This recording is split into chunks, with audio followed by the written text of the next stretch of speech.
Halo, assalamualaikum. Ketemu lagi sama saya di channel Edo Wisata 98. Apa kabar kawan? Semoga di hari ini kalian baik-baik saja dan tetap bisa menjalankan aktivitas seperti biasa. Oke, sebelum dilanjut, jangan lupa di like, comment, share, dan subscribe-nya supaya saya lebih semangat lagi menyampaikan informasi tentang pariwisata, hiburan, dan kesenian yang ada di Indonesia.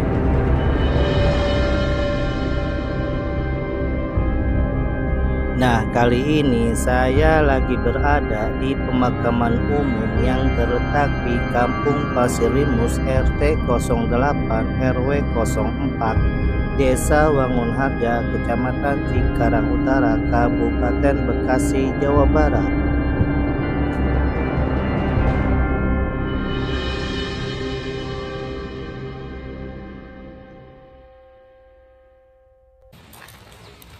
Nah, di sini saya akan sedikit mengupas tentang adanya makam keramat yang berada di sini atau di Kampung Pasir Limus ini. Bahkan makam ini adalah makam satu-satunya yang paling tua yang ada di pemakaman ini.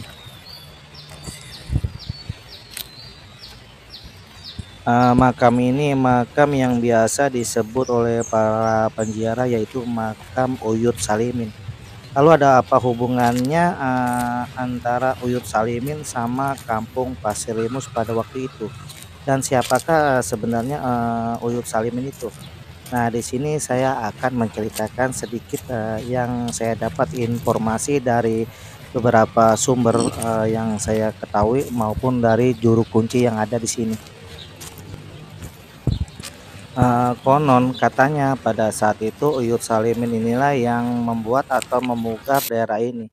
Karena waktu itu bahwa Kampung Pasir Limus adalah hutan belantara dan Uyut Salimin ini yang memugar hutan menjadi sebuah kampung yang dinamakan Kampung Pasir Limus bahkan sampai saat ini.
Diceritakan dari Aki Anin almarhum, beliau salah satu sesepuh yang ada di Kampung Pasir Limus ini, bahwa dulunya ada seorang pemuda yang berilmu tinggi dan pengetahuan agamanya yang sangat luar biasa.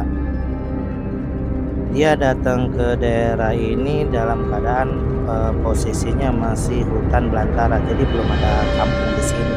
Dan beliau ingin memugar tempat ini untuk dijadikan tempat tinggal sekaligus tempat untuk menyebarkan agama Islam.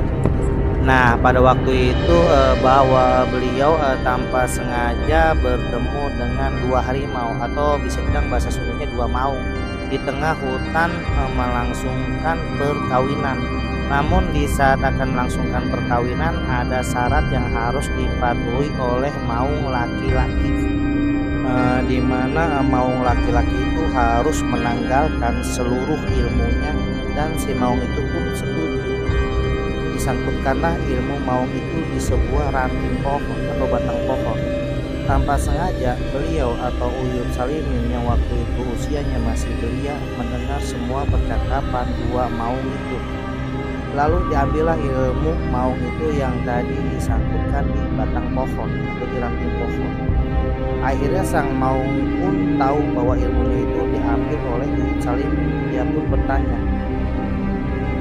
Komunikasi pun akhirnya berlanjut sampai menemui kesepakatan di mana harimau itu tunduk dan menyanyi akan masuk ke agama Islam, agama di mana yang disiarkan oleh Uyut Salimin, serta menjaga keturunan Uyut Salimin itu sampai 7 turunan, dan membantu serta menjaga Uyut Salimin beserta kampung Pasir Limus. Dengan kesepakatan ini ilmu maupun dikembalikan, dan dengan kejadian ini akhirnya Uyut Salimin pun membuka hutan belantara cikal bakalnya kampung Pasir Limus dengan 2 bantuan maung itu. Diperkirakan Uyut Salimin ini hidup di sekitaran tahun 1800-an, dan asal muasal Uyut Salimin ini berasal dari daerah Kuningan, tapi ada juga sebagian yang bilang berasal dari Sumedang. Bahkan saya dapat informasi dari juru kunci atau penjaga makam saat ini, ia berasal dari Cirebon, walau alam bisawab. Dulunya makam Uyut Salimin ini menggunakan batu kali, persis seperti makam-makam para leluhur Sunda, seperti Galuh, Sumedang, dan Pajajaran. Tapi sekarang makamnya sudah direnovasi jadi semua persis seperti makam-makam sekarang pada umumnya. Nah, konon katanya dulunya bahwa kampung Pasir Limus itu sangat luas. Adapun batasannya sebelah timur Pasir Sari, sebelah barat Gandasari, sebelah selatan Sukaresmi, dan sebelah utara Cikarang Kota. Bahkan sampai saat ini bahwa makam Uyut Salimin ini masih banyak dikunjungi para penziarah dari berbagai pelosok daerah. Oke, sampai di sini dulu saya menemani kalian. Semoga video ini bisa menghibur kalian sekaligus bisa menambah informasi buat kalian. Sampai ketemu lagi di video-video saya selanjutnya. Assalamualaikum warahmatullahi wabarakatuh.